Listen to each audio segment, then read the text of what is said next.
I think I have found the project's identity, and I am going to show it to you. Why not stake my claim and make this place mine? And I'll be the first to admit, this doesn't look great. Oh! No! Yeah, No. I got it. Yeah. Oh, look at that. He's very happy now. Yeah, so Gippy says, hi, have a nice day. I'm Gippy.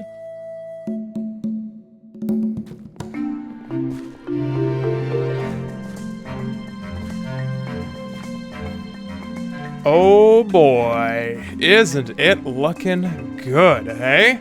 This forest is so nice to walk through. I love every second of it. Just the trees alone, they add so much to this area, and they really make you feel like you're in this area. You know, when you're here, you're not really anywhere else. The rest of spawn is way over there, but I feel like we're just in our own little world over here. Last episode, I also got to working on this here bone meal and moss farm. In fact, between episodes, I managed to learn a little bit of redstone. Yes, I learned how to use the auto crafter to craft not white dye, but to make the bone meal bone blocks. So I've let it run for quite some time, and we have got ourselves a bunch of bone blocks, and I don't even think we have enough yet. No, we don't have enough yet. I'm gonna AFK for a whole stack at some point, but we have some unfinished business from last episode. We have a variety of, sizes of shops. Okay. If you're looking for a smaller shop... Oh, I see it comes wanna... with a nice hole in the ceiling. That's hey, Mario. Oh, jeez. Oh, my goodness. Slack Mario. That's what they're going to call him. So this here is the mall, Skunk and Mario's new shop here on the server, which isn't quite open yet. I am in fact the first customer in this beautiful new establishment, and I could not be prouder. The other day I came through here, and because we are the first, we have the opportunity to pick whatever shop we feel like. And I think that's a real privilege, to be honest, because I think this place is really going to fill up once people realize the potential. So I have picked this spot right here, but I asked them for potentially 2 different shops. And so they gave me the first shop at 32 diamonds, which is maybe in hindsight, a little bit of a steeper price, but I'm willing to pay it, because I think eventually they'll see the potential of this place. And my future shop, I also picked this one down here, and so I got this one at a discount price of 16 diamonds, so that comes to a total of 48 diamonds for 2 empty storefronts, which we have to fill. So, last time, or in between videos, I was working over here. I started developing this area just off to the side of the forest, and I put my name in the sky because I had a stone pillar there for the longest time, and I thought to myself, why not stake my claim and make this place mine? As I'm wandering around this area, I can't help but think about the potential for all the things that I could possibly want to do. I mean, I can start here, I can fill in this area. I could start here, I've got a path that I can build. And in this area over here, which I had a plan for a build, which I have yet to build. So, as you can see, it all sort of looks a bit overwhelming, and where do you even start on a project of this scale? Do you start small and then you go big, or do you start big and go small? I mean, it's really a dilemma for the ages. Yes, and you see, I don't know what the ultimate answer is. I have theories, I have ideas, but I don't know the solution. However, I do believe that action begets action, and that if we just start somewhere, we will eventually get somewhere. So let's start on my favorite place to get inspiration, Pinterest. And this is a purely exploratory practice. I think it's very important not to really limit yourself in what you want to build, and instead just kind of go with the flow and see where your imagination takes you. I'm a really big sucker for like apocalyptic style overgrowth, and that's not really the direction that I want to go in with this build. I want something a little bit more fantasy-like.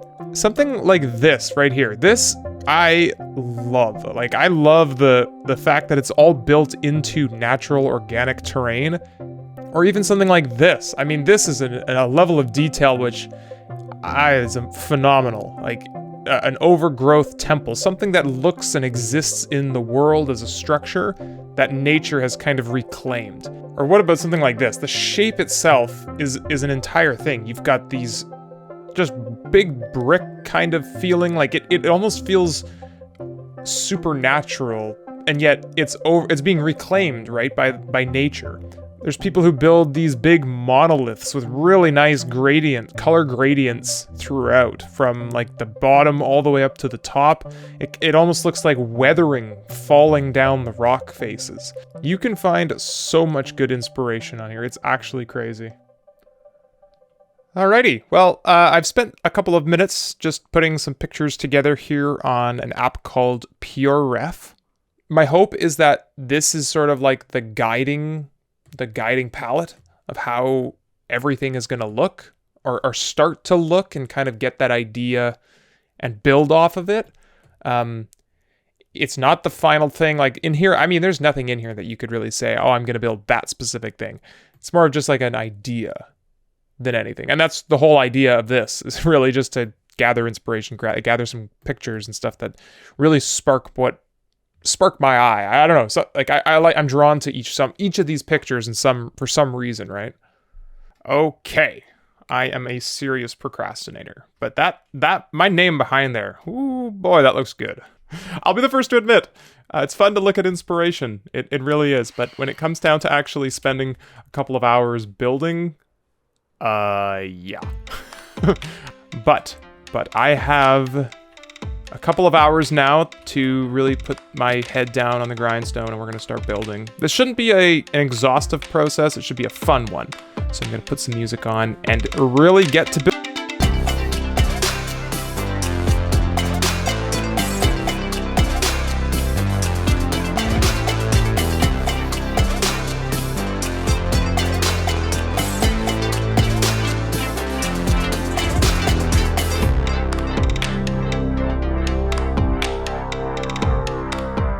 Alright, well, I have been going at this for well over 2.5 hours now, and I'll be the first to admit, this doesn't look great. It's definitely not what I thought it was going to look like. I guess I was very inspired by that cuboid terrain, that cube terrain, right, with the squares. So that's kind of what I was trying to do, but I've hit a bit of a brick wall, I think, in terms of my vision for this. The paths and stuff that I have right now are very low down, and for whatever reason it feels very strange to me that the terrain is just so high up in the sky. If we kind of go back to this area and how this area feels, it's almost like you're in the path is like the bottom of the valley, right? You're at the basin of the water, where water would kind of flow. This is sort of where the path is. And it just it feels very natural, right? This is meant to get you to the games district. But then, for example, there's no path to get up top here. And where does this go, right? Like, where are we trying to get to over here? I don't know. And I think that's part of the challenge that I'm running into with this big wall of stone, is that I don't really have a vision for what's going to go up here. I almost want to, like, rip this down to a level that's more manageable, and then play it, and then figure out the hill from there. I don't know. I'm not sure what exactly to do. This just feels like a big obstacle that is sort of in the way of like the build, right? I almost want to build it from this level. Too much thinking. Let's just tear it down. We can always put it back later. And that's sort of the philosophy, right? Action begets action.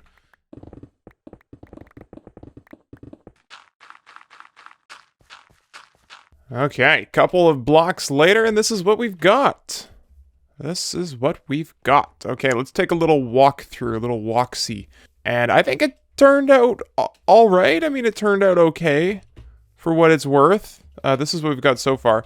And if we just go up into free cam, you can see I placed in a ton more grass over here just trying to develop more of the landscape.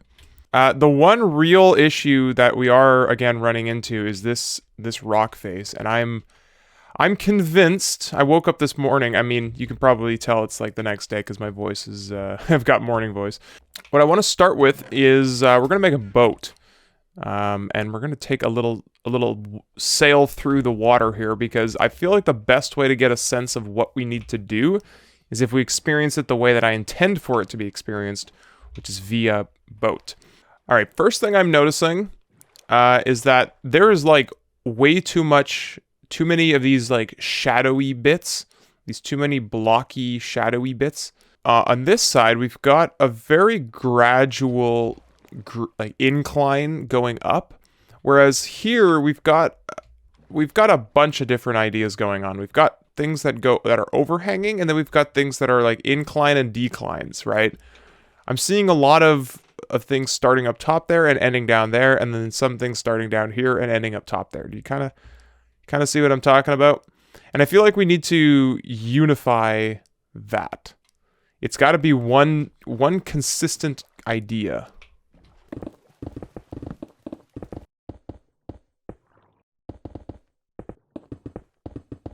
Okay, let's have a look at what we did. That is much more like it, eh?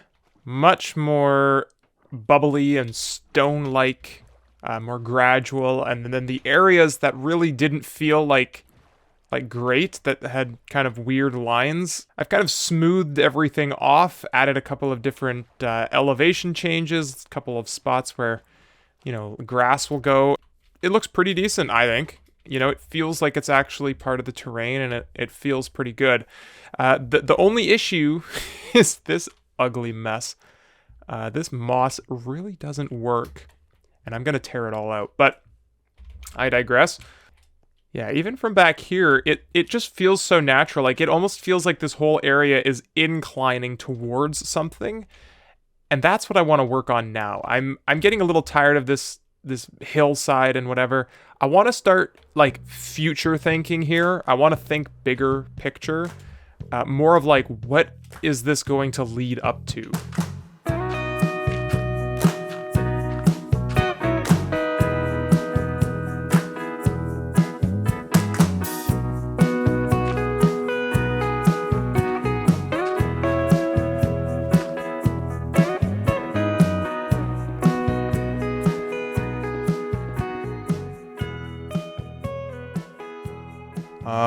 All right. I have been working here for another day or so, getting a little bit of a feel for the area and expanding it a little bit. Just in terms of its framework, you know, I was really lacking a sense of identity for this project. We could build hills and mountains wherever, but if we're not building hills and mountains in the right place, then it just feels kind of empty. And so I think I have found the project's identity, and I am going to show it to you. Are you ready? Here we go. Boom. Yes, it's a big circle in the sky, but it's not just any circle. No, this is going to be the circle. To be honest, it's just a big giant circle, but you know what? From back here, just imagine you've got really big and tall pine trees stretching all the way up into the sky on this nice elevated hill, and then in the background you just see this really big crescent moon shaped thing. We're not going to complete the circle. It's going to be a bit of an empty spot there. I was building a bunch of lines and hills and stuff over there, and it really was like, this is going nowhere. Like, what are we looking at, you know? This circle is actually 150 blocks in diameter, meaning from that point to that point, it's got 150 blocks between. And that's really just for me right now. I mean, I might even build it a little bit bigger, just to get a sense of scale and have something in the world. And it's also on a slight diagonal. So you can see from this perspective, it's kind of pushed backwards, right? And also sideways, right? We're not on a normal square line here. We're on a diagonal. What I'm trying to achieve here is playing with some of the contrast of Minecraft, where it's very square and you've got 90-degree angles.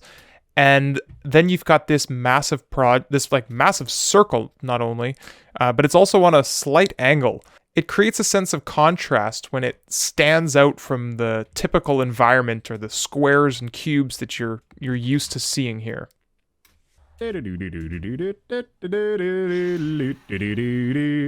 Blonde skunk. Hey, oh, hey, hi. Hello.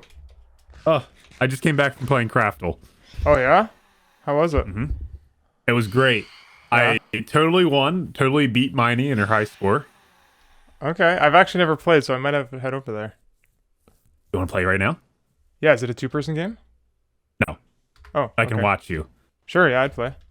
Yeah, so you can read this book over here. This is like what tells you what to do. But basically, you just have to guess the crafting recipe by putting stuff in the dispensers. Okay. You know, like a crafting table, and then you submit your guess over here once you got your recipe in there. Okay. And then there's a hint right here.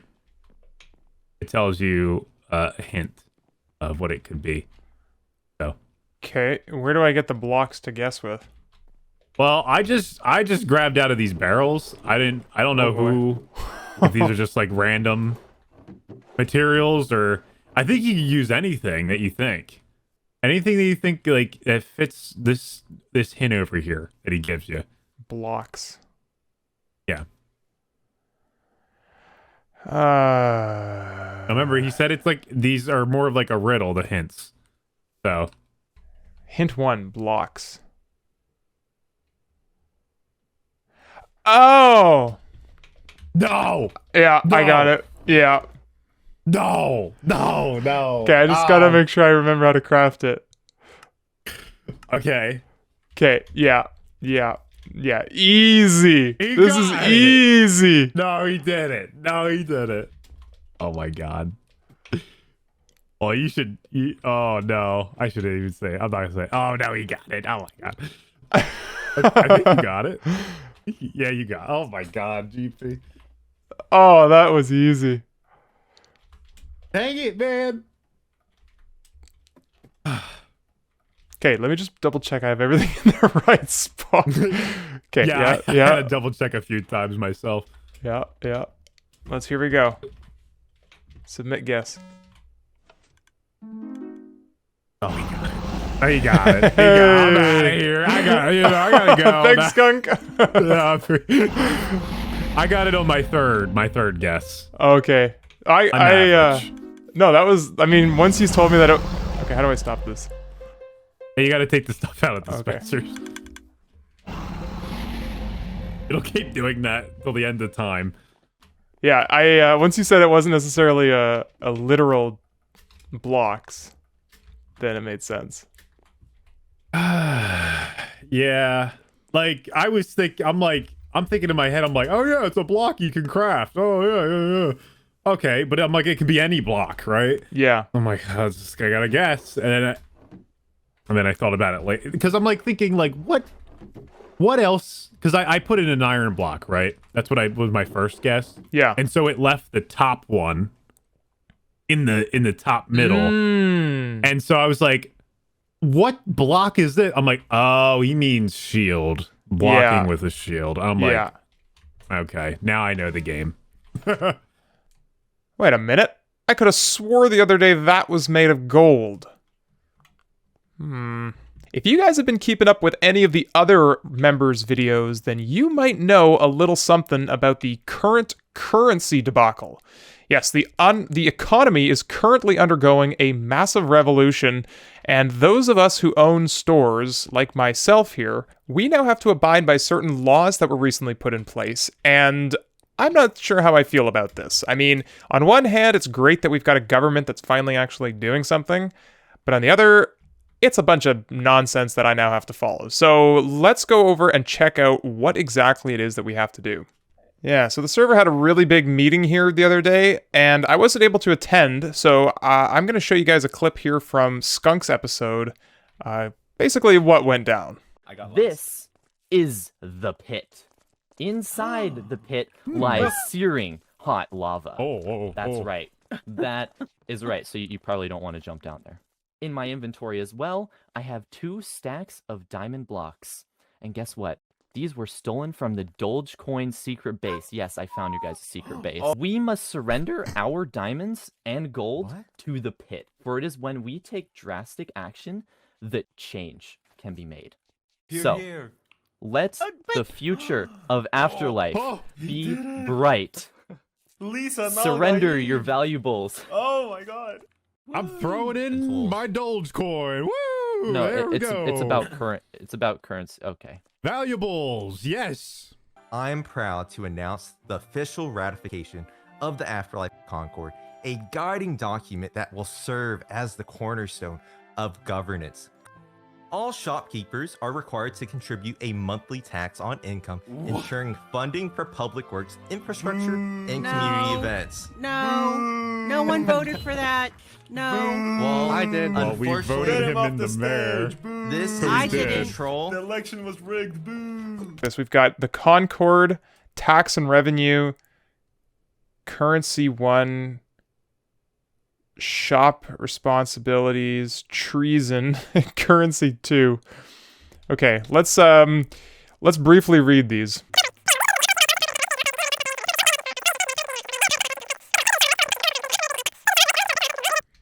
Right, so you get all that? I think, okay, basically if I was to boil it all down, you gotta have an ender chest. They're gonna take 10% for all of your money that you make. They're taking 10%. And don't be an idiot when it comes to having a farm. Like if you've got a farm for gold and you charge gold, like you gotta regulate your farms and people can't just make money out of thin air. That's basically what I boiled it down to. But in all honesty, this is basically just kindling for a fire.